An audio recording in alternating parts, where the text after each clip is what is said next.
The whole plot of Ryomen Sukuna.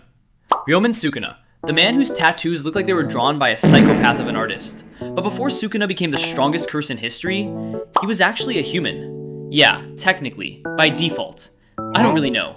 Sukuna was born during the Heian Era, a time when Jujutsu sorcerers were apparently built different. And Sukuna, bro was the wrong type of different.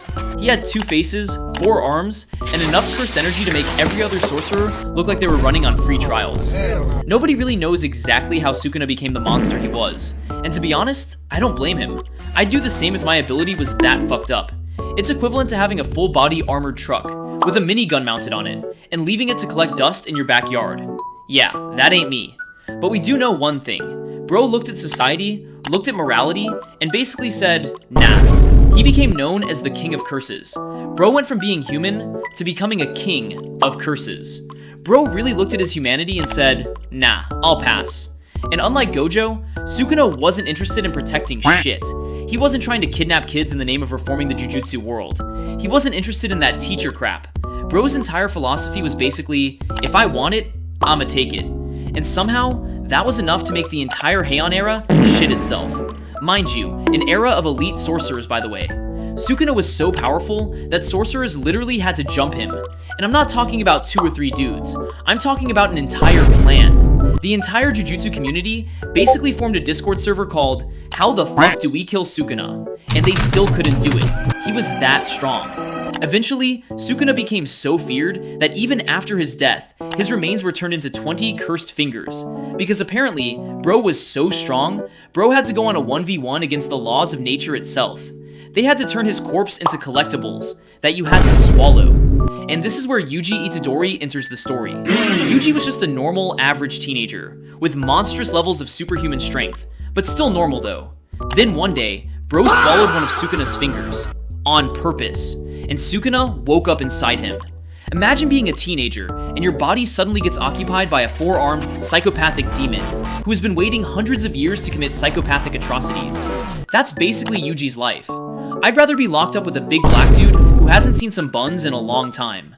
At first, Sukuna was mostly trapped inside Yuji, but he was waiting for an opportunity to take control. And eventually, he got one.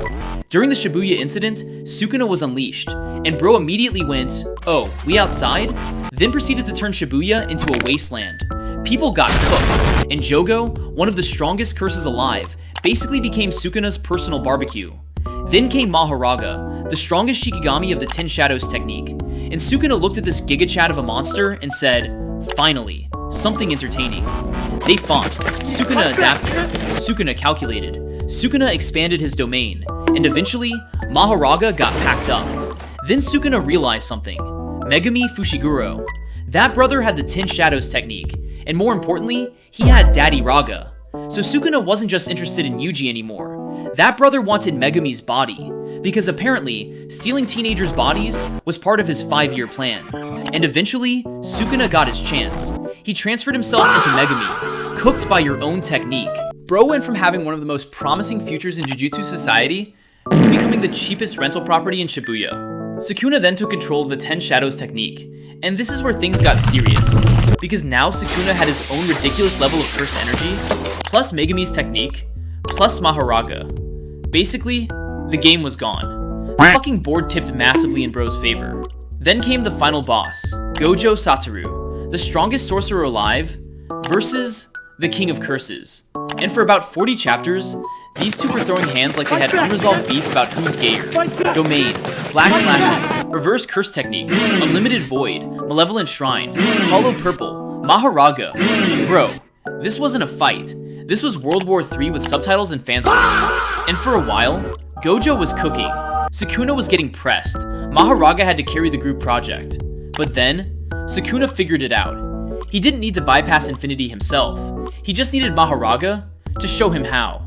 And once he understood the adaptation, Sukuna copied the concept and implemented that shit with mathematical advantages. Then, Gojo died. Just like that.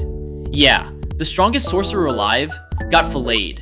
And Sukuna, bro basically said, next. Then everybody else started jumping in. Yuji, Yuta, Maki, Hikari, Todo, basically anyone with a pulse was trying to put Sukuna in the ground.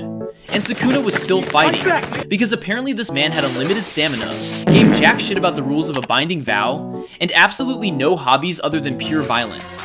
But eventually, Yuji became strong enough to challenge him. And that's what makes Sukuna's ending so important, because Sukuna spent his entire existence believing that strength was everything. Eat, kill, dominate.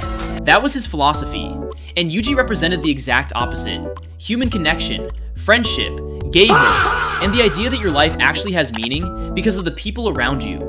Eventually, Yuji and the others defeated Sukuna, and the King of Curses, the strongest monster in Jujutsu history, finally lost. Not because he suddenly became weak, not because someone was stronger than him from the beginning, but because the people he spent his entire life looking down on refused to back the fuck down. Sukuna wanted to live like a god. Yuji wanted to live like a good boy. And in the end, the good boy won. So what was Sukuna's purpose in JJK? Simple. A self-driven narcissist who likes to fight a lot, and is into young emo boys, I guess. After watching Sukuna fight half the cast, I think we can all agree on one thing. Bro really needed a fucking hobby.